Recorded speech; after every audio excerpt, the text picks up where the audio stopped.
Assalamualaikum warahmatullahi wabarakatuh. Salam sejahtera buat Sobat Lin Whitening dimanapun berada. Oke, Bim akan lanjutkan cerita Yechen-nya. Tapi seperti biasa, bantu tekan tombol like dan berkomentar juga. Terima kasih sesudah dan sebelumnya. Oke, mari kita lanjutkan saja ceritanya. Jangan lupa tekan tombol like biar Mimin tambah semangat uploadnya. Terima kasih. Bab 2011 sampai bab 2015. Gadis kelinci itu tidak pernah membayangkan Ye Chen akan begitu mencolok. Dia kaget dan gembira. Sambil memegang dua keripik di tangannya, dia bertanya dengan penuh semangat, "Tuan, kamu, apakah kamu?" Dia masih tidak percaya Ye Chen ingin melakukan ini. Berikan chipnya sebesar 20.000 yuan. Tahukah Anda, menurut aturan kasino, chip adalah mata uang yang dikeluarkan oleh kasino dan dapat ditukar dengan uang tunai di kasino kapan saja. Begitu dia keluar dari pintu ini, dia bisa langsung menukarkan dua keping plastik tersebut menjadi 20.000 dolar Kanada. Dia tidak percaya ada orang yang begitu murah hati. Ye Chen berkata sambil tersenyum, "Jangan khawatir, ambillah, ini tip untukmu." Setelah mengatakan itu, dia dengan sengaja melirik gadis kelinci lain yang berdiri di belakang Andre. Melihat ekspresi iri, cemburu dan kebenciannya, Ye Chen tersenyum tipis dan berkata kepada gadis kelinci di sampingnya, "Saya punya kebiasaan tidak membiarkan siapapun melayani saya secara gratis. Anda tinggal di sini malam ini, jika saya terlambat memenangkan uang, dan itu sangat diperlukan untuk keuntungan Anda." Ketika gadis itu mendengar ini, dia secara alami membungkuk dengan rasa terima kasih dan terus berkata, "Tuan, terima kasih gadis." Kelinci di belakang Andre hendak mengungkapkan rasa terima kasihnya. "Saya gila karena iri," jadi tanpa sadar aku menatap Andre, berharap dia juga mengungkapkan perasaannya. Namun ketidakpuasan Andre terhadap Ye Chen juga menumpuk saat ini. Dia tidak menyangka Ye Chen akan mengambil keuntungan darinya. Bahkan jika dia membawa pulang gadis kelinci seperti ini dan menikmatinya sepanjang malam, biayanya tidak lebih dari 2.000 dolar Kanada. Ye Chen akan memberi tip padanya 20.000 dolar Kanada begitu dia melambaikan tangannya. Bukankah uang benar-benar uang? Terlebih lagi, yang membuatnya semakin tertekan adalah setelah Ye Chen memberinya uang, dia masih merasa sedikit tidak nyaman di wajahnya. Dia juga ragu-ragu dalam pikirannya. Haruskah dia juga memberikan 20.000 chip kepada gadis kelinci di sebelahnya? Jika diberikan, ia akan enggan berpisah dengannya. Jika dia tidak memberikannya, dia merasa jika dia tinggal di kamar ini, dia akan lebih rendah dari Ye Chen. Setelah memikirkannya, sebuah ide cemerlang muncul di benaknya. Jadi, dia juga mengeluarkan keripik senilai 20.000 dolar Kanada dan menyerahkannya kepada gadis kelinci di sebelahnya. Tepat ketika gadis kelinci itu sangat bersemangat, dia mengeluarkan ponselnya dan mengirim pesan teks ke Guo Lei. Isi dari pesan teksnya adalah, "Perintahkan orang yang menukarkan chip tersebut. Setelah perjudian malam ini selesai, jangan menukarkan chip tersebut untuk mereka berdua, dan kirim dua anak laki-laki lagi untuk mendapatkan chip tersebut kembali." Guo Lei menerima pesan teks itu, melihatnya sekilas, dan mengangguk pelan kepada Andre. Kedua orang ini sama satu sama lain dan menganggap serius uang. Bagaimana mereka bisa membiarkan kedua gadis ini mengambil 40.000 yuan dari kasino? Dolar. Terlebih lagi, ada 20.000 dolar Kanada milik Andre di dalamnya. Jadi semakin mustahil bagi mereka untuk mengambil 1 sen pun. Pada saat ini, Bandar juga masuk, dan Andre menyalakan cerutu sebentar. Dia bertanya pada Ye Chen, "Tuan Ye, apa yang Anda rencanakan untuk dimainkan malam ini?" Ye Chen berpikir sejenak dan berkata dengan santai, "Ayo bermain Texas, mana yang tercepat?" Andre tertawa dan berkata dengan riang, "Oke, kemudian mainkan Texas." Kemudian, dia berkata kepada dealer di tengah, "Bagikan kartunya, Guo." Lei dengan cepat berkata kepada mereka berdua, "Bos, Tuan Ye, selamat bersenang-senang, saya akan keluar dulu, dan saya akan memberi Anda instruksi apapun jika Anda membutuhkan sesuatu." Setelah itu, Guo Lei berbalik dan meninggalkan ruangan. Hanya Ye Chen, Andre, dealer dan dua gadis kelinci yang tersisa di ruangan. Kali ini, Ye Chen tidak memberikan saran psikologis apapun kepada dealer. Dia berencana untuk melakukannya pertama $2 juta Kanada hilang, dan kemudian perahu yang baru mereka beli juga diekspor. Dalam permainan poker yang benar-benar tidak adil ini, keberuntungan Ye Chen dan Andre hanya sepihak, hanya saja. Kurang dari 1 jam kemudian, Ye Chen kalah hanya setengah dari hampir $2 juta Kanada dalam bentuk chip. Ekspresi Andre menjadi semakin bersemangat. Malam ini adalah waktu tercepat dia menghasilkan uang dalam hidupnya. Kecepatan menghasilkan $1 juta Kanada per jam seperti ini membuatnya merasa gembira. Pada saat ini, salah satu anak buah Guo Lei menemukannya dan berbisik di telinganya, "Tuan Guo, berapa banyak mangsa kita yang lain di sana? Kami telah berhasil dan sedang menunggu di pelabuhan untuk pengiriman melalui laut lepas. Besok pagi Li Xiaofen dari Chinatown. Apakah Anda masih akan mengambil tindakan malam ini?" Guo Lei menyentuh dagunya dan mulai berpikir dalam benaknya, dan berpikir dalam hati.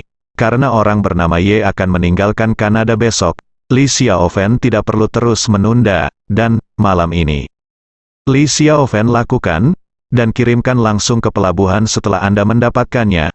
Dapat dikirim melalui laut lepas sebelum fajar, jika tidak, Anda harus menunggu seminggu lagi. Memikirkan hal ini, Guo Lei segera memerintahkan dengan suara rendah, "Kami akan melakukannya malam ini sesuai rencana. Anda harus melakukannya dengan cepat dan rapi. Setelah berhasil, Anda akan mengirimkannya langsung ke pelabuhan." "Oke." Pihak lain segera berkata, "Jangan khawatir, Tuan Guo. Anda akan melakukannya dengan baik malam ini, Guo." Lei mengangguk puas dan tidak dapat menahan diri untuk berpikir dalam hati, malam ini, orang bernama Ye akan kehilangan 2 juta. Nanti, jika Li Xiaofen dapat dipilih untuk pergi ke pelelangan, dia mungkin bisa mendapatkan 1 atau 2 juta lagi. 2 juta dengan begitu. Uang di tangan saya setidaknya 3 hingga 400 ribu. Dan pada saat itu saya sudah bisa mendapatkan Rolls-Royce dan mengemudi. Ketika dia memikirkan hal ini, senyuman gembira dan gembira segera muncul di wajahnya, dan dia bergumam pada dirinya sendiri. Mereka semua mengatakan bahwa orang tidak bisa kaya tanpa rejeki nomplok, dan kuda tidak bisa menjadi gemuk tanpa rumput malam. Itu benar sekali. Jika saya tidak membunuh Claudia dan keluarganya, bagaimana saya bisa sampai seperti sekarang ini? Jika saya dapat mengumpulkan kekuatan pribadi dalam grup dalam beberapa tahun, maka saya akan menemukan kesempatan untuk membunuh si brengsek Andre juga, sambil merasa bangga. Tiba-tiba dia mendengar Andre berteriak dari dalam, "Tuan Ye, semua chipmu sudah hilang. Kenapa kamu masih bermain-main denganku?" Mendengar ini, Guo Lei mau tidak mau diam-diam berkata, "Ya Tuhan, kamu kalah begitu cepat." Karena itu, dia membuka pintu dan memasuki ruangan, dan bertanya dengan prihatin, "Bos, Tuan Ye, ada apa denganmu?" Ekspresi Andre telah kehilangan pujian dan kesopanan yang dia tunjukkan kepada Ye Chen barusan, dan telah memasang wajah kanibal yang tidak tahu malu. Dia berkata dengan dingin, "Tuan Ye ini telah kehilangan semua chipnya. Jika Anda tidak bisa datang dengan uang itu, perjudian malam ini akan berakhir lebih awal." Ekspresi Ye Chen saat ini tidak lagi setenang sebelumnya, seolah-olah dia telah kehilangan 2 juta begitu cepat, yang membuatnya lengah. Kemudian, Ye Chen bertanya kepadanya, "Beri saya nomor rekening bank, dan saya akan melakukannya sekarang. Atur seseorang untuk melakukan pembayaran dan dapatkan 2 juta chip lagi, Andre." Berkata sambil tersenyum, "Tuan Ye, pernahkah Anda melihat kasino bawah tanah yang berani menggunakan rekening bank untuk mengumpulkan uang? Dengan pendapatan modal sebesar itu, Badan Pendapatan Kanada akan memungut pajak dari saya. Jadi kami hanya menerima uang tunai di sini." Ketika Ye Chen mendengar ini, dia ragu-ragu sejenak dan mengucapkan kata-kata yang akan diucapkan sebagian besar penjudi ketika mereka berada di ujung tanduk, "Bisakah Anda meminjamkan saya uang tunai, atau pinjamkan saja aku beberapa chip?" "Pinjam?" Andre bertanya dengan penuh minat. "Saya ingin tahu berapa banyak yang akan dipinjam Tuan Ye." Ye Chen mengulurkan 2 jari dan berkata dengan sedikit marah, "Saya ingin meminjam 2 juta. 2 juta? Andre mendengus menghina dan berkata, "Tuan Ye, pertama kali saya bertemu Anda, Anda meminta saya untuk meminjam uang, dan jumlahnya menjadi 2 juta segera setelah Anda memintanya. Bukankah itu terlalu banyak? Jika saya meminjamkan uang kepada Anda, saya dapat mengatakan bahwa Anda dapat membayarnya kembali. Tetapi jika Anda kehilangan uang yang Anda pinjam dari saya, apa yang akan Anda kembalikan kepada saya? Setelah mengatakan itu, Andre memandang Ye Chen dan berkata sambil tersenyum, "Tuan Ye, jangan katakan bahwa saya tidak baik. Kami terbuka untuk berbisnis dan harus mematuhi aturan. Karena Anda ingin meminjam uang dari saya, jika Anda menginginkan uang, Anda harus memberi saya jaminan yang cukup untuk memastikan bahwa Anda dapat membayar saya kembali pokok pinjaman beserta bunganya sebelum saya dapat meminjamkannya kepada Anda." Ye Chen mengertakkan gigi dan berkata dengan marah, "Kamu pikir aku tidak punya uang? Hanya 2 juta, tidak ada apa-apa di mataku." Setelah mengatakan itu, dia segera mengeluarkan semua informasi tentang membeli perahu dari tasnya, melemparkannya ke depan Andre, dan berkata dengan dingin, "Buka milikmu mata dan biarkan saya melihat dengan jelas, kapal ini bernilai 20 juta, dan masih dalam dolar AS, saya menggunakan kapal ini sebagai jaminan. Apakah cukup untuk meminjamkan Anda 2 juta saja?" Melihat Ye Chen mengeluarkan banyak informasi, Andre segera mengambilnya dan kemudian memeriksanya dengan cermat. Setelah membaca beberapa halaman, senyum terkejut muncul di bibirnya, dan kemudian ekspresi Ye Chen berubah menjadi menyanjung, dan dia berkata sambil tersenyum, "Tuan Ye memang luar biasa. Bisnisnya bahkan telah dibawa ke Vancouver. Kapal bekas ini berharga 20 juta dolar AS, sungguh tidak murah." Ye Chen berkata dengan enteng, "Hanya 15.000 ton, tidak apa-apa." Setelah mengatakan itu, Ye Chen bertanya dengan tidak sabar, "Berhenti bicara omong kosong, katakan padaku berapa harga perahu ini." Andre mulai berpikir saat ini, kelompoknya sering mengangkut barang selundupan masuk atau keluar Kanada melalui jalur laut. Namun karena keterbatasan sumber daya keuangan, mereka tidak memiliki kapal kargo sendiri. Mereka selalu harus meminjam kapal kargo orang lain untuk mengangkut barang. Karena mereka melakukan bisnis terlarang, setiap kali mereka menggunakan kapal orang lain, biayanya sangat tinggi, bahkan mencapai lebih dari 30% dari total biaya. Andre juga bermimpi memiliki kapal kargo sendiri, namun harga puluhan juta dolar sungguh di luar jangkauannya. Tanpa diduga, Ye Chen berinisiatif mengirimkannya. "Jika Anda tidak memanfaatkan kesempatan ini dan mempertahankan kapal barang ini, Anda akan menyesal atas tawaran baik yang telah Tuhan atur untuk Anda." Memikirkan hal ini, pikiran pertamanya adalah membiarkan Ye Chen kehilangan lebih banyak. Semakin banyak dia kalah, semakin baik. Akan lebih baik jika dia kalah sampai Ye Chen menyerah dan menebus kapal darinya. Maka kapal itu tidak akan tersedia untuk dia. Apakah semuanya sia-sia? Setelah mengambil keputusan, dia berkata kepada Ye Chen, "Tuan Ye, karena kapal Anda baru saja diperdagangkan seharga 20 juta dolar AS, setidaknya saya dapat memberi Anda hipotek sebesar 15 juta dolar Kanada. Berapa banyak yang Anda butuhkan?" Ye Chen berkata dengan tenang, "Ambil informasi ini dulu, lalu minta seseorang menyiapkan 2 juta chip untuk saya. Jika saya kehilangan semuanya, saya akan meminta Anda untuk meminjamnya. Jika saya memenangkannya kembali dan membayar kembali chip yang saya miliki, hutang Anda dapat mengembalikan informasinya kepada saya." Andre mengangguk dan berkata, "Tidak masalah. Tapi Tuan Ye, saya ingin menjelaskannya kepada Anda terlebih dahulu. Meminjam uang dari saya tidak sia-sia. Bunga awalnya adalah 10%, lalu 10% per hari. Anda meminjamkan saya 2 juta, meskipun Anda meminjamnya dengan kaki depan dan mengembalikannya kepada saya dengan kaki belakang. Anda tetap akan memberi saya bunga sebesar 200.000, yaitu 2,2 juta mulai hari berikutnya, bunganya akan menjadi 22.000 per hari."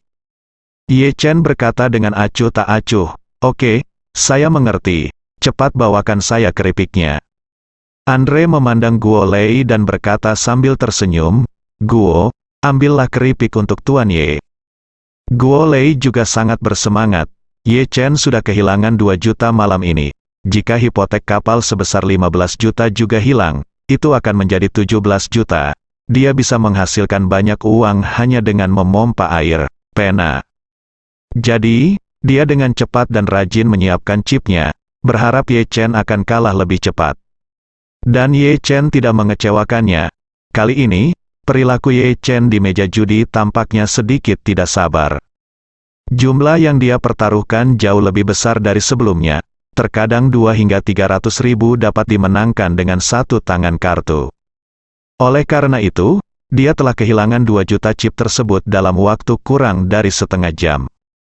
Melihat ekspresi kesal Ye Chen, Andre tidak bisa menahan senyum dan berkata, "Tuan, sepertinya keberuntungan Anda dengan kartu hari ini tidak terlalu baik.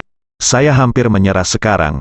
Tetapi saya tidak berharap untuk menang pada akhirnya dan mengetahui kartu trufmu memang tidak sebesar milikku." Ye Chen mengertakkan gigi dan mengutuk, "Sial, aku masih tidak percaya pada kejahatan ini." Setelah mengatakan itu, dia melihat ke arah Guo Lei dan berkata dengan dingin, "Beri aku lebih banyak, aku akan membawakanmu 2 juta.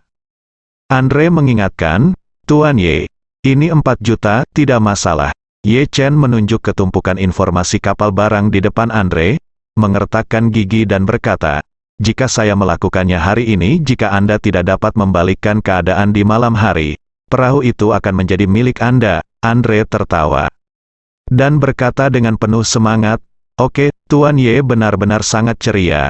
Dalam hal ini, saya akan bermain dengan Anda beberapa kali lagi."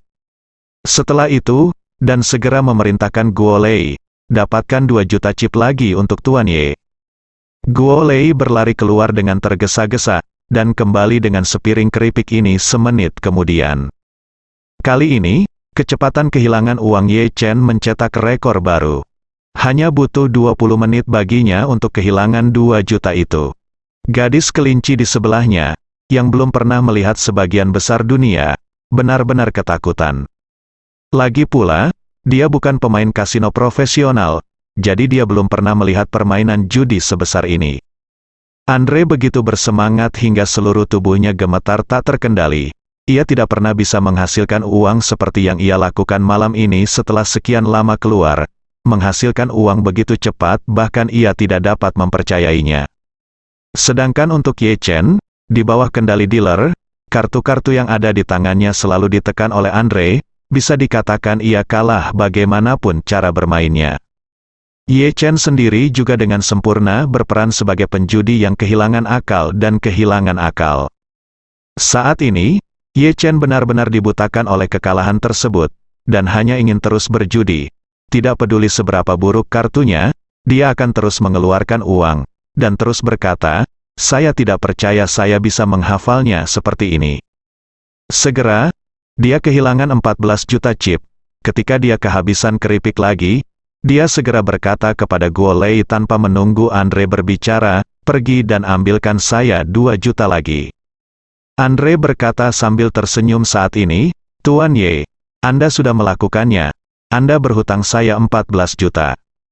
Saat dia mengatakan itu, dia mengambil tumpukan informasi dan berkata dengan tenang, "Saya hanya dapat membayar 15 juta untuk kapal Anda. Jadi sekarang Anda masih memiliki batas paling banyak 1 juta, kata Ye Chen He dengan tidak sabar. "Kalau begitu cepat ambilkan saya 1 juta chip, saya harus kembali malam ini." Andre berkata sambil tersenyum, "Tentu saja tidak apa-apa untuk mendapatkan 1 juta chip. Tetapi saya ingin mengingatkan Anda, Ye, jika Anda kehilangan semuanya, 1 juta ini, kamu tidak akan rugi apa-apa." Marvin berkata dengan dingin, "Berhenti bicara omong kosong, aku pasti akan kembali, cepat ambil keripiknya." Andre mengangguk, "Oke, jika itu masalahnya, maka aku akan beri kamu 1 juta lagi." Tanpa mengucapkan sepatah kata pun, Guo Lei segera mengambil 1 juta chip lagi dan menyerahkannya kepada Ye Chen. Kali ini, Ye Chen tampak sedikit tidak sabar. Dia meraih tangan yang terlihat sangat bagus dan mempertaruhkan 1 juta untuk itu. Pada akhirnya, tidak ada keraguan bahwa Andre menang lagi. Saat ini, Andre berdiri, mengambil informasi tersebut, dan berkata kepada Ye Chen, "Tuan Ye, Anda kehilangan 15 juta, dan sekarang Anda hanya memiliki 2 pilihan, mengalihkan kepemilikan kapal kepada saya, Atau, Anda membayar aku kembalikan 16,5 juta dengan bunga. Jika lusa malam, bunga 165.000 akan dinaikkan setiap hari, yang mana yang akan kamu pilih? Ye Chen menghela nafas lega, dia sepertinya bersedia mengaku kalah dan berkata dengan tenang, saya akan memilih yang pertama, kapal ini milik Anda. Andre mengangguk puas dan berkata sambil tersenyum, dalam hal ini, saya akan meminta pengacara untuk menyiapkan kontrak nanti. Setelah menandatangani kontrak, saya akan bekerja keras agar Tuan Ye tinggal di sini malam ini, dan setelah fajar besok, kita akan pergi ke pelabuhan untuk melihat kapal bersama, dan kemudian menyelesaikan prosedur pemindahan. Ye Chen melihat waktu dan melihat bahwa saat itu sudah pukul 12 malam waktu setempat. Jadi dia berkata, kapal ini akan berlayar kembali ke Tiongkok pada pukul 2 pagi. Jika Anda menginginkan kapal ini, Anda sebaiknya lakukan sekarang. Pergi saja dan hentikan.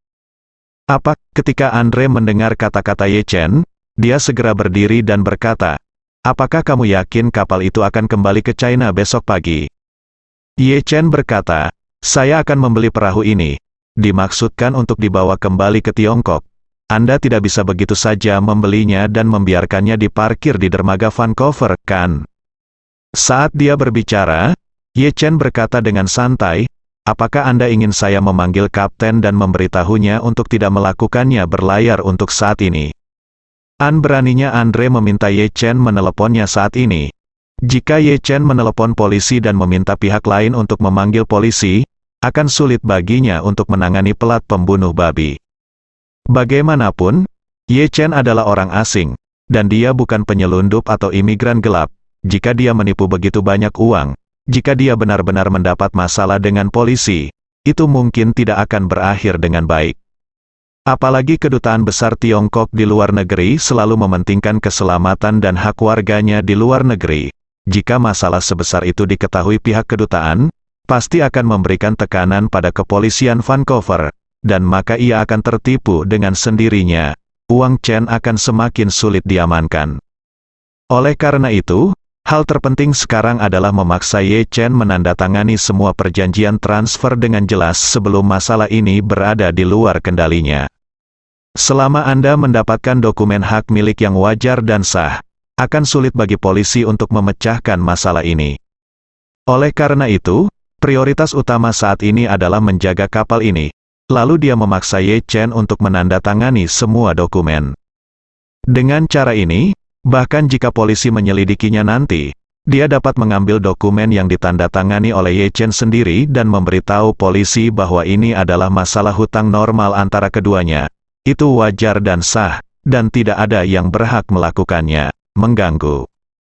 Karena itu, dia tidak bisa membiarkan Ye Chen menghubungi dunia luar.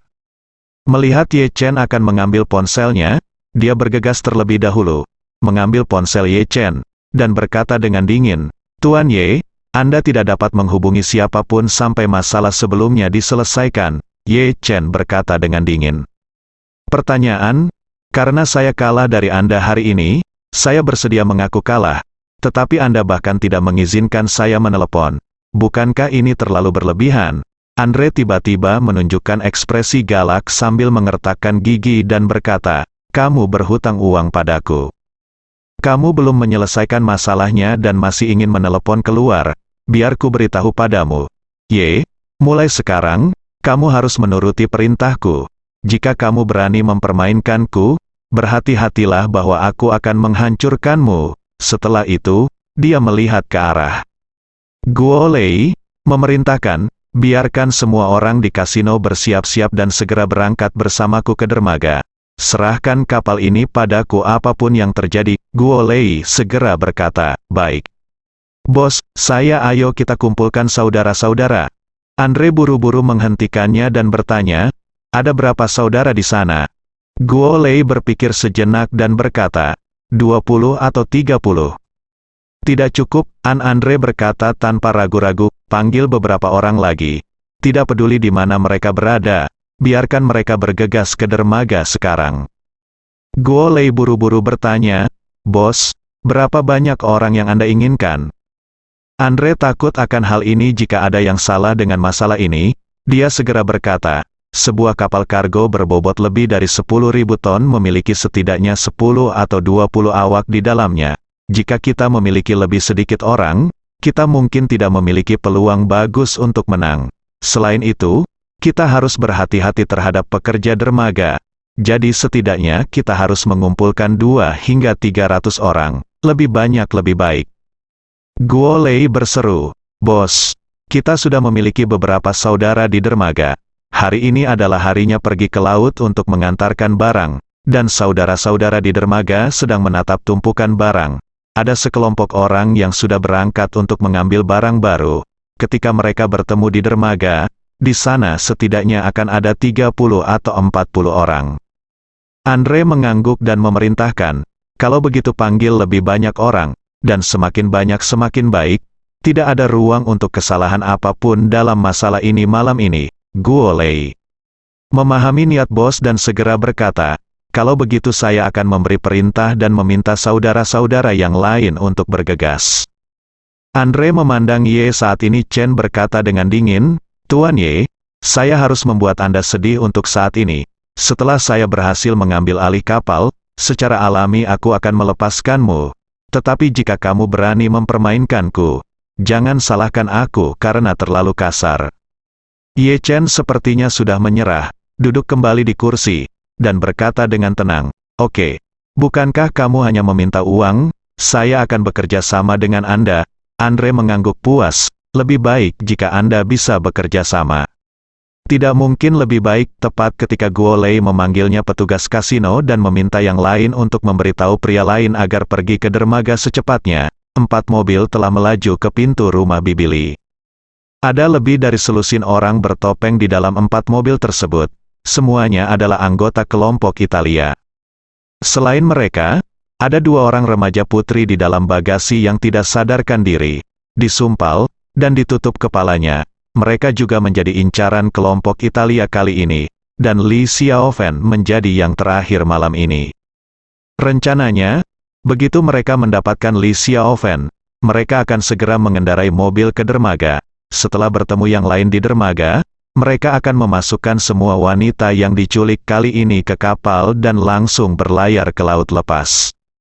Pada saat ini, jendela penumpang mobil terdepan diturunkan, dan seorang pria bertopeng mengambil senter khusus berwarna ungu dan mengambil foto di depan pintu rumah Bibili. Benar saja, dia melihat logo khusus kelompoknya di pilar di sebelah mobil utama. Tanda pintu. Jadi dia menutup jendela dan berkata melalui intercom, "Sam, berkendaralah ke pintu belakang. Kita akan masuk pada saat yang sama, dan kita akan bertarung dengan cepat." Sebuah suara datang dari intercom. "Oke, aku tahu." Lalu 2 mobil di belakang tiba-tiba dia berbalik dan pergi, memutar ke belakang rumah Bibili.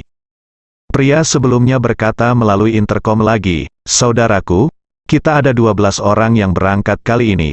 Sam, kalian berenam bertanggung jawab untuk lantai pertama, dan kami berenam bertanggung jawab untuk lantai 2. Suara Sam datang dari intercom lagi, "Oke, serahkan lantai pertama padaku."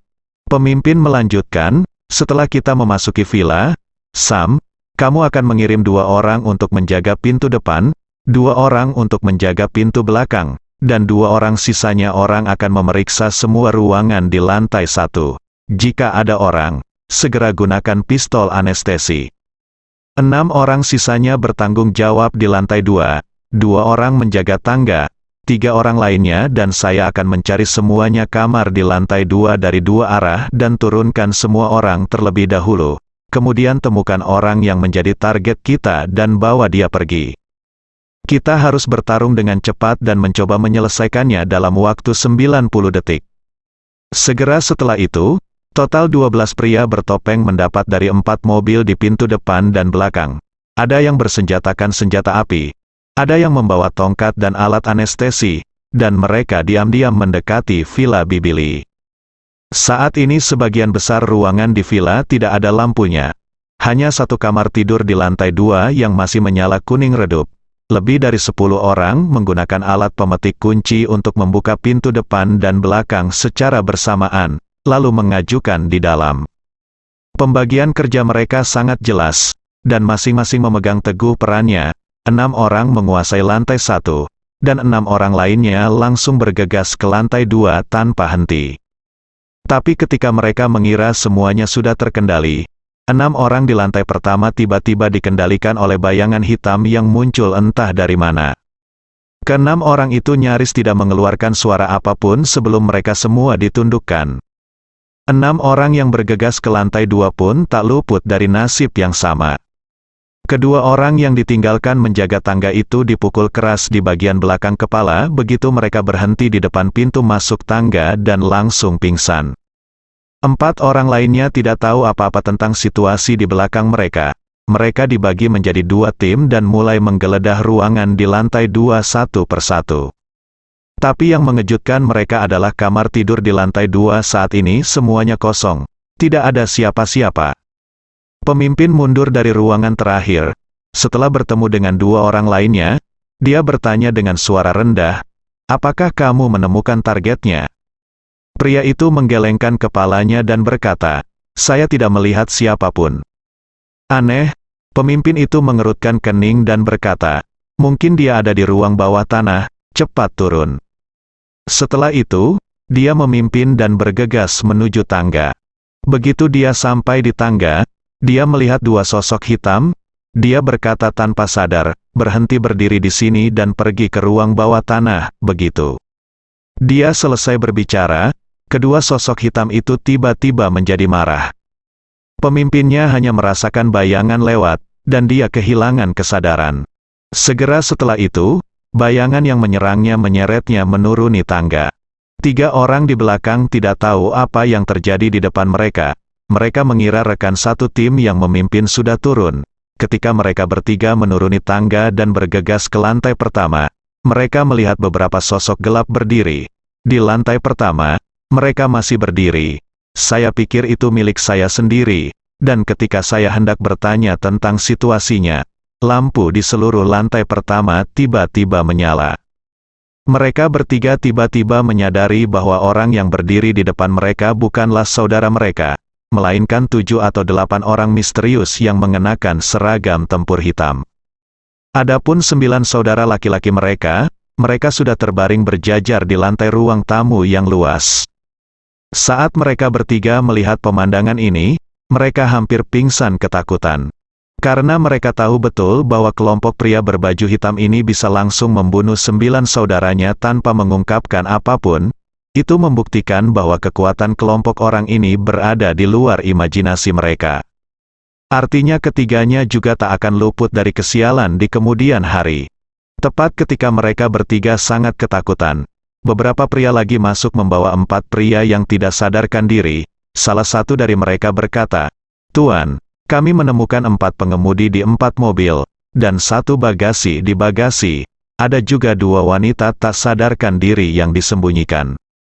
Melihat saudara laki-laki mereka di dalam mobil juga tertangkap, mereka bertiga segera menyadari bahwa kali ini mereka benar-benar kacau. Pada saat ini, Wan Po-jun, yang mengenakan seragam tempur hitam di depannya, berjalan ke arah mereka bertiga dan bertanya dengan suara dingin, "Siapa bos di antara kalian berdua?" Mereka bertiga juga takut untuk berbicara, dan pikiran mereka berpacu. Pikirkan bagaimana cara keluar saat ini. Ketika Wan Po-jun melihat mereka bertiga diam, dia segera mengulurkan tangan dan mencekik leher orang di depannya. Dia menempelkan ibu jarinya pada jakunnya. Dengan sedikit tenaga, wajah orang itu memerah dan dia dalam keadaan ekstrim sakit, tapi tidak ada suara yang keluar. Wan Po-jun menatap pria itu dan berkata dengan dingin, "Jika kamu tidak mengatakan apa-apa lagi, aku akan mematahkan lehermu. Lagi pula, jika kamu tidak mengatakan apa-apa, aku masih memiliki selusin orang yang bisa bertanya kepada mereka satu persatu, dan seseorang akan selalu memberitahuku." Matanya membelalak ketakutan, dan dia berusaha mati-matian untuk mengangguk. Melihat ini, Wan Po-jun melepaskan ibu jarinya, membiarkan pihak lain akhirnya bernapas dengan normal. Segera setelah itu, pria itu dengan cepat menunjuk ke arah seorang pria kulit putih yang tidak sadarkan diri di tanah dan berkata dengan terengah-engah, dia adalah bos kita." Wan Pojun segera mendorong pria itu ke tanah, dan kemudian berjalan ke arah pemimpin yang tidak sadarkan diri itu. Di tanah, dia menjambak rambutnya dan menariknya dari tanah.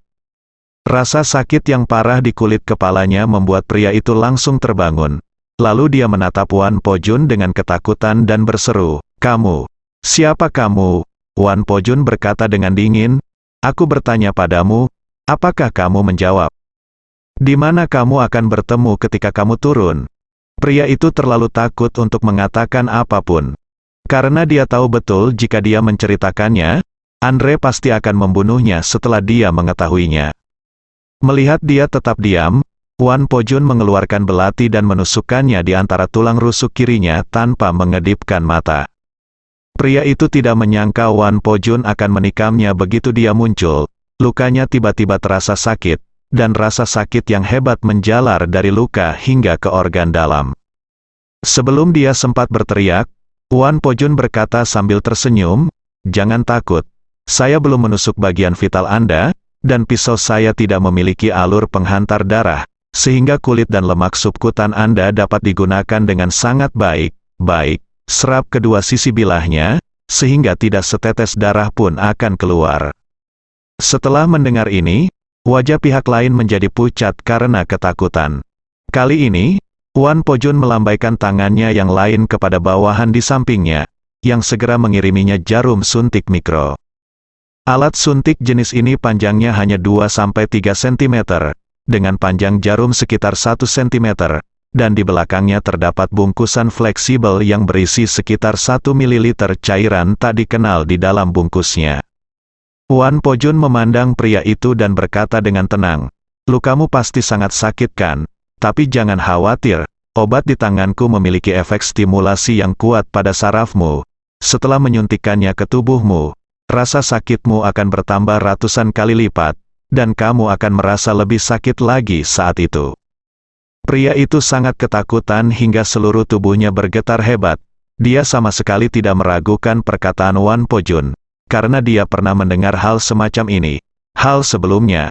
Tapi ini adalah barang yang digunakan oleh agen top, dan dia biasanya tidak memiliki kesempatan untuk berhubungan dengan mereka. Melihat kelompok orang ini sangat berkuasa dan memiliki tingkat profesionalisme yang sangat tinggi, ia menyadari bahwa kelompok orang ini pasti mempunyai latar belakang yang banyak, sehingga memiliki obat semacam ini tidak menjadi masalah. Saat dia sangat ketakutan, Wan Pojun memasukkan ujung jarum ke lehernya. Jarum ini sangat tipis dan pendek, jauh lebih kecil dari jarum pengumpul darah biasa. Dalam keadaan normal, tertusuk jarum ini tidak akan terlalu sakit, namun ia merasa setelah memasukkan jarum tersebut, rasa sakit yang parah menyebar dengan cepat dari lubang jarum, dan perasaan serta intensitas nyeri terus meningkat. Wan Pojun berkata, "Mungkin ada sedikit obat di ujung jarum, jadi Anda harus merasakannya sekarang. Namun, sejumlah kecil obat di ujung jarum hanya menyumbang 1/1000 dari total obat. Anda bisa dibayangkan, bagaimana perasaanmu setelah aku menyuntikkan suntikan ini ke tubuhmu? Biar ku beritahu, setiap kali kamu menarik napas, rasanya sama sakitnya dengan setumpuk pecahan kaca yang tersedot ke dalam trakeamu, langsung ngeri." Berteriak, "Tidak, tolong jangan," kataku.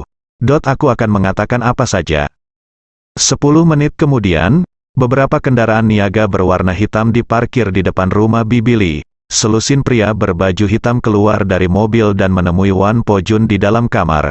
Kemudian semua orang membawa lebih dari 10 anggota kelompok Italia yang tidak sadarkan diri ke dalam lusinan mobil. Tak lama kemudian, kedua gadis itu diantar oleh Wan Pojun, menaiki salah satu kendaraan niaga. Selanjutnya, kendaraan niaga tersebut, bersama dengan 4 mobil yang sebelumnya dikemudikan oleh anggota rombongan Italia, meninggalkan rumah Bibi Lee dan menderu menuju dermaga. Bibi Lee yang masih kebingungan ditinggal di villa ditemani 3 prajurit wanita istana Wanlong. Segera, di pintu masuk kasino grup Italia, lebih dari selusin kendaraan dari berbagai jenis telah siap. Ye Chen dipimpin oleh Andre dan masuk ke Rolls-Royce miliknya. Andre memegang pistol Beretta 92F buatan Italia di tangannya. Moncong pistolnya selalu mengarah ke Ye Chen. Dia berkata dengan wajah bangga, "Tuan Ye, senjata ini diproduksi di kampung halaman saya di Italia. Itu adalah senjata paling populer di dunia. Salah satu pistol terbaik. Jika kamu bekerja sama dengan patuh, aku, Andre, tidak akan pernah menyakitimu. Tetapi jika kamu berani mempermainkanku, jangan salahkan aku karena kejam." Kamu Chen jarang berpura-pura menjadi pengecut dan berkata bertentangan dengan keinginannya. "Andre, jika kamu memintaku untuk bekerja sama, maka aku akan bekerja sama denganmu saja. Sebaiknya kamu simpan senjatanya untuk menghindari misfire." Melihat itu dia penakut. Andre berkata dengan ekspresi bangga di wajahnya, "Ini adalah pistol kami yang dibuat di Italia adalah yang terbaik dari yang terbaik dan tidak akan pernah macet atau macet." Ye Chen menghela nafas tak berdaya, dan berkata dengan sedikit rasa kasihan di matanya, "Saya dapat melihat bahwa Anda sangat menyukai senjata ini. Maka tetapi Anda harus menghargai waktu Anda memilikinya, Andre." Mendengar Zhang Er menggaruk kepalanya, dia merasa kata-kata Ye Chen terdengar oke pada pandangan pertama, tetapi setelah memikirkannya hati-hati, sepertinya ada sesuatu yang salah.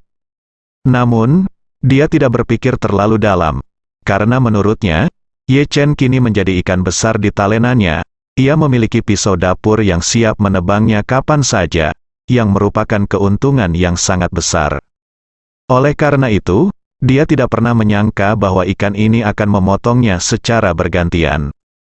Tak lama kemudian, konvoi ini pun menderu menuju terminal pelabuhan.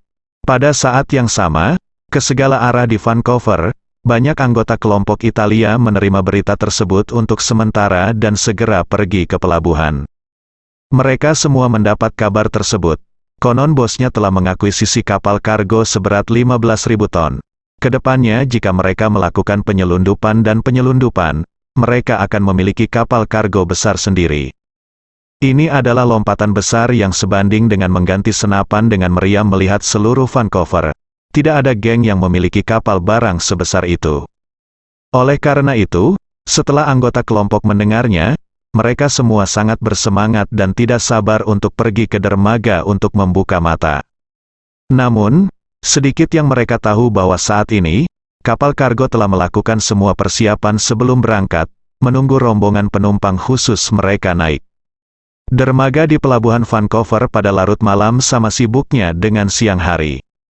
Pelabuhan-pelabuhan besar pada dasarnya beroperasi 24 jam sehari, sehingga meski larut malam, lampu masih terang, banyak truk pengangkut peti kemas terus keluar masuk, dan dermaga terus-menerus bongkar muat kapal barang yang berlabuh. Oleh karena itu, kendaraan yang tiba di dermaga satu persatu tidak terlalu menimbulkan kekhawatiran. Di bawah bimbingan anggota kelompok Italia, Wan Pojun tiba di pelabuhan terlebih dahulu, dan kemudian dengan mudah menangkap kapal barang bobrok seberat 1.000 ton di dermaga sebuah kapal kecil. Di atas kapal kargo tersebut terdapat 8 anggota sindikat Italia, serta 3 wanita muda yang diculik. Termasuk 2 orang yang dibawa oleh Wan Pojun dan lainnya. Total 5 remaja putri diculik oleh kelompok ini dan akan dikirim ke laut lepas malam ini. Di kapal barang bobrok ini, Wan Pojun melakukan interogasi mendadak terhadap kelompok tersebut dan menemukan bahwa pemimpin sebenarnya dari kelompok tersebut adalah salah satu orang Italia bernama Francesco Ricci. Dan Francesco ini ternyata adalah saudara kandung Andre. Menurut pengakuan Francesco, semula mereka berencana berlayar ke laut lepas pada pukul 3 pagi tadi dan menemui kapal yang datang untuk mengambil barang di tempat tertentu di laut lepas. Usai pertemuan, pihak lain akan menjemput gadis-gadis tersebut terlebih dahulu. Sedangkan untuk uang transaksi, mereka tidak akan membayar uang tersebut kepada kelompok Italia sampai mereka membuang gadis-gadis tersebut. Setelah itu, Wan Pojun membawa semua orang ini langsung ke kapal barang yang dibeli Ye Chen, dan di dalam kapal barang ini, ada lebih dari 100 tentara Wan Longdian menunggu kelompok Italia datang ke pintu mereka. Ketika Andre tiba di dermaga bersama Ye Chen dan sekelompok anak buahnya, konvoi telah berkembang dari kurang dari 10 kendaraan pada awalnya menjadi setidaknya 7 atau 80 kendaraan seperti ular rakus. Banyak dari mereka yang menerima perintah dan berkendara ke dermaga sendirian atau dalam kelompok kecil langsung bergabung dengan konvoi Andre setelah bertemu dengan konvoi Andre, sehingga jumlah tim bertambah sepanjang perjalanan. Saat mereka sampai di dermaga, konvoi sudah membentang hampir 1 kilometer. Kapal barang yang dibeli Ye Chen tidak merapat di dermaga bongkar muat karena dinyatakan meninggalkan pelabuhan dalam keadaan kosong, sehingga lokasinya jauh lebih tenang dibandingkan tempat bongkar muat. Sebagian besar kapal yang berlabuh di sekitar adalah kapal barang yang belum mengantri untuk memuat, sehingga kapal dalam keadaan gelap gulita. Tapi di kapal kargo Ye Chen seberat 15.000 ton, lampunya menyala terang saat ini. Jika dilihat dari kejauhan di bawah, kita bisa melihat tanda-tanda aktivitas manusia di dek dan di jembatan. Sepertinya kapal itu akan berlayar, dan orang-orang ini sepertinya seperti kru yang sedang melakukan persiapan sebelum berlayar. Melihat kapal kargo besar yang diparkir di depannya, Andre begitu bersemangat di dalam hatinya hingga dia bergumam, kapal ini sangat besar. Saat ini, di dalam hatinya, dia ingin segera naik ke kapal, ayo, berdiri di haluan perahu dan berteriak, akulah Raja Vancouver. Dengan kapal seperti itu, kekuatan grup kami akan meningkat pesat di masa depan, dan kami juga dapat memulai bisnis pelayaran di masa depan. Grup Italia yang dikuasainya hanya bisa dianggap sebagai geng lapis kedua di seluruh Vancouver. Meski selalu berambisi untuk naik ke level berikutnya, ia tidak bisa menemukan cara untuk naik ke level berikutnya. Tapi semuanya berbeda sekarang. Dengan kapal ini, kelompok memiliki lebih banyak kemungkinan dan ruang lebih luas. Mungkin, kapal inilah tempat impian Anda dimulai. Memikirkan hal ini, dia merasa semakin tidak sabar. Setelah mobil berhenti di pinggir dermaga, Andre dengan bersemangat membuka pintu dan keluar dari mobil. Tak lama kemudian, puluhan mobil diparkir berjajar di dermaga tepi pantai. Andre berjalan ke sisi lain kursi belakang, membuka pintu, menodongkan pistol ke Ye Chen, dan berkata sambil tersenyum, Tuan Ye, tolong keluar dari mobil, Ye. Chen berpura-pura marah dan keluar. Dari dalam mobil, sepertinya dia tampak tertekan, tapi hatinya sudah dipenuhi dengan kegembiraan. Ia benar-benar tidak menyangka Andre akan begitu mudah ditipu. Saya langsung saja melemparkan umpan ke hadapannya, namun belum sempat saya memancing ikannya, ikan tersebut justru berinisiatif menggigit kailnya. Selain itu, dia juga raja ikan di antara sekelompok ikan, dia mengajak adik-adiknya untuk menggigit kail bersama-sama. Perasaan ledakan satu tembakan ini sangat menyegarkan. Seluruh proses penangkapan ikan sangat lancar, dan setiap langkah pengembangan berada di bawah kendali Ye Chen. Saat ini, 2 hingga 300 orang juga keluar dari puluhan mobil lainnya. Ketika sekelompok orang ini melihat kapal di depan mereka, mereka semua sangat bersemangat. Beberapa dari mereka berteriak keras, "Bos, karena kapal ini akan menjadi milik kita mulai sekarang. Kita harus membawa kapal ini ke laut lepas dan mengadakan pesta besar-besaran di dek kapal ini untuk merayakannya." Usulan ini langsung disetujui oleh semua orang, dan adegan itu bersorak-sorai. Orang lain berteriak, "Kalau begitu kita harus mencari lebih banyak gadis seksi, ngomong-ngomong, cari DJ untuk memeriahkan suasana." Ketika semua orang mendengar ini, mereka kembali bersorak. Guo Lei berkata dengan wajah bangga, "Jika kamu mengadakan pesta, kamu harus menyiapkan lebih banyak anggur. Setelah aku mabuk, aku akan tidur di geladak." Andre juga sangat bangga dan berkata sambil tersenyum, "Jangan khawatir, semuanya, kita akan mengadakan pesta super yang belum pernah terjadi sebelumnya di antara geng-geng Kanada di sini besok malam." Setelah mengatakan itu, dia melihat ke arah Guo Lei dan berkata dengan serius, "Guo, kamu akan bertanggung jawab atas masalah ini."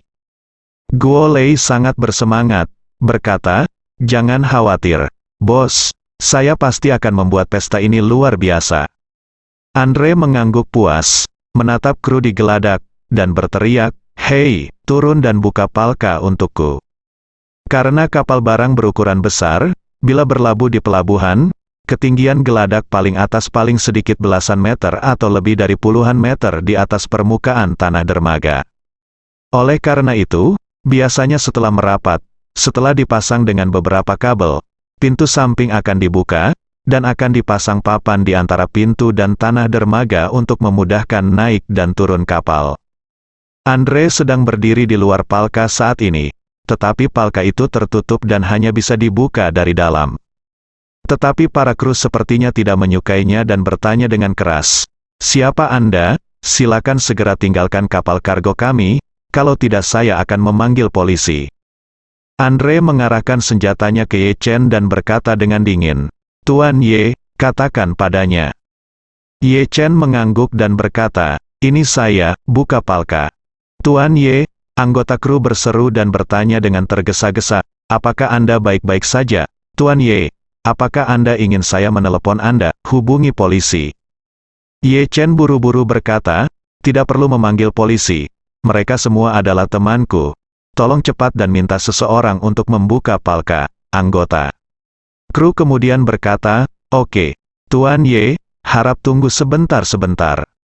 Setelah itu, dia mengambil walkie-talkie dan berkata, teman kedua, buka palka dengan cepat, Tuan Ye ada di sini." Segera, palka yang tersegel di sisi kapal barang dibuka, dan seorang anggota kru di dalam melihat Ye Chen dan dengan hormat berkata, "Halo Tuan Ye." Ketika Andre melihat palka terbuka, ia merasa seperti seorang jenderal yang berperang di mana-mana pada zaman dahulu. Ia baru saja merebut sebuah kota, namun lawan telah membuka gerbang kota dan menunggu pendudukan dan kekuasaannya. Pada saat ini, suasana hatinya sangat menyenangkan, dan kesadaran dirinya berkembang ke tingkat baru yang belum pernah terjadi sebelumnya. Dengan sangat puas, dia berteriak keras kepada anggota kelompok di belakangnya, "Saudara-saudara, kapal ini akan menjadi milik kita mulai sekarang. Ayo ikut saya dan lihat sekeliling." Bersambung